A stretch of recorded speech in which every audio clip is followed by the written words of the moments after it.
कपड़े धोने वाली बहू।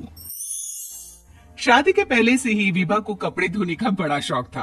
कभी नल के नीचे तो कभी तालाब के पास। अरे मेरी नीली वाली लुंगी नहीं दिख रही है। विभा की अम्मा कहाँ रखी है लुंगी? अरे वो तो विभा ने परसों ही धोकर रखी थी आपकी अलमारी में, देखो वहीं होगी। वो ना मैंने आज धो दी, मुझे लगा कि गंदी हो गई होगी। अरे कैसे गंदी हो गई थी? उसे तो मैंने पहना भी नहीं। हे भगवान, इस लड़की के कपड़े धोने की आदत से परेशान हो गया हूँ मैं।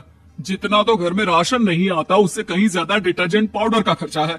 इसकी शादी करवा दो, शादी जाए अपने घर में ही करे काम, फिर चाहे घर के कपड़े धोने हो या पूरे गांव के। हाँ ठीक बोल रही हो, देखता हूँ मैं कोई लड़का। वो दिन भी आ जाता है जब विभा को देखने लड़के वाले आ जाते हैं। लड़की मुझे अच्छी लगी। होने वाली सास कहती है, बेटी अगर कुछ पूछना है तो पूछ लो। वैसे तो हमारी लड़की बहुत ही शर्मीली है, जो बोल दो वो मान लेती है, इसे क्या पूछना होगा। अरे कैसी बात कर रही हो माँ, मुझे इन लोगों के घर रहना है, सवाल तो कई है। हाँ हाँ बेटा पूछ लो ना, क्या पूछना है। आप लोगों के घर कपड़े कौन धोता है? सास का मुंह बन जाता है। देखो अगर तुम ये कहना चाहती हो कि तुम्हें कपड़े धोने नहीं आते तो सुन लो, कपड़े मैं ही धोती हूँ, लेकिन तुम्हारे आ जाने के बाद मैं रुमाल तक नहीं धोऊंगी। अरे चुप रहना भगवान, बहू बेचारी घर आई नहीं, उसे डराना शुरू कर दिया।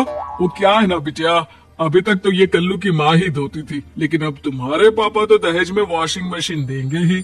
तभी विभा की माँ बोल पड़ती है, सवाल भी पूछा तो क्या। वैसे भाई साहब, मशीन की तो फिर भी कपड़े धोने की कैपेसिटी होती है, मतलब जो बिटिया दे रहे हैं ना विभा, इसे कपड़े धोने का बहुत शौक है। ये आप लोगों की क्या, आस पड़ोस गांव मोहल्ले सबके कपड़े धो दे और उफ तक ना करे। बाहर देखा नहीं आपने कितने कपड़े सूख रहे हैं, सब हमारी बिटिया ने ही तो धोए हैं। बस भी करो ना माँ, शर्म आ रही इतनी तारीफ सुनकर। और तो और एक दाग निकाल कर दिखाओ तो मान जाओ। हाँ अच्छा माफ करना बेटा, मैंने गलत समझा, हमें तो रिश्ता बहुत पसंद है। और ऐसे जुड़ जाता है रिश्ता कपड़े धोने का शौक रखने वाली विभा का। उसकी शादी हो जाती है कोयला फैक्ट्री में काम करने वाले कल्लू के साथ। शादी के बाद अचानक विभा चिल्लाती हुई सास के पास आती है, सासू माँ, अरे सासू माँ कहाँ है आप? ये तो धोखा है, धोखा दिया आप लोगों ने मुझे। इस ससुर के चक्कर के बारे में पता चल गया। अरे तो उसमें तुझे क्यों धोखा मिला है? अरे नल में पानी नहीं आता, कपड़े कैसे कब धुलेंगे? अच्छा तू पानी नहीं आ रहा उसकी बात कर रही है। तो आपने क्या सोचा? कुछ नहीं। अच्छा हाँ, तेरी माँ ने कहा था कि कपड़े धोने का शौक है, तुझे याद आया मुझे। शौक बोलकर कपड़े धोने वाले मेरे जुनून को कम ना आके सासू माँ, कपड़ा धोना मेरा गुरूर है। तभी पति भी वहाँ आ जाता है। अभी मैंने इसे सनी देओल की फिल्म दिखाई है, उसी के डायलॉग मार रही है माँ। अच्छा सुन, साफ साफ बता रही हूँ, पानी सुबह 4 से 6 और शाम को 10 से 12 आता है, समझी? विभा टाइमिंग सुनकर हैरान हो जाती है। ये क्या भूतों का मोहल्ला है? सुबह 4 बजे उठकर कौन कपड़े धोता है? 4 बजे टंकी में पानी जाता है, फिर सारा दिन धोना ना, किसने मना किया?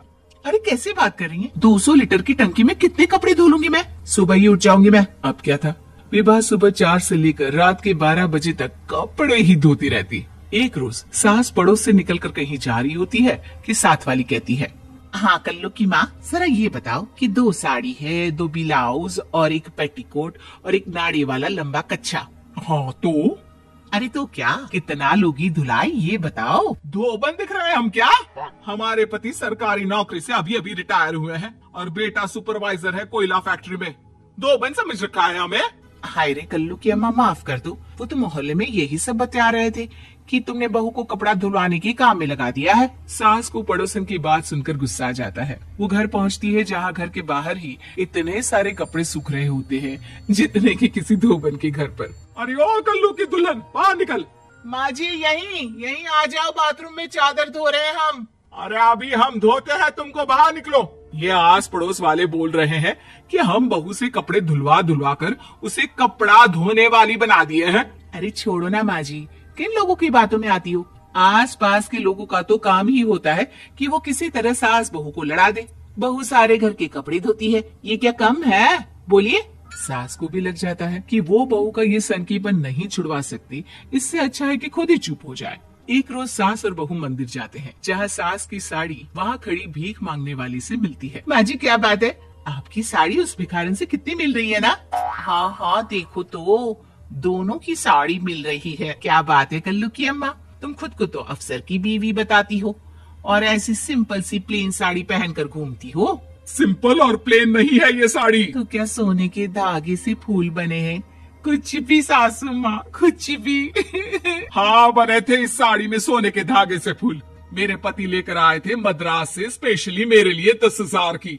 ताहे भाई साहब इस भिखारन के लिए भी सेम टू सेम साड़ी लेकर आए होंगे 10,000 की।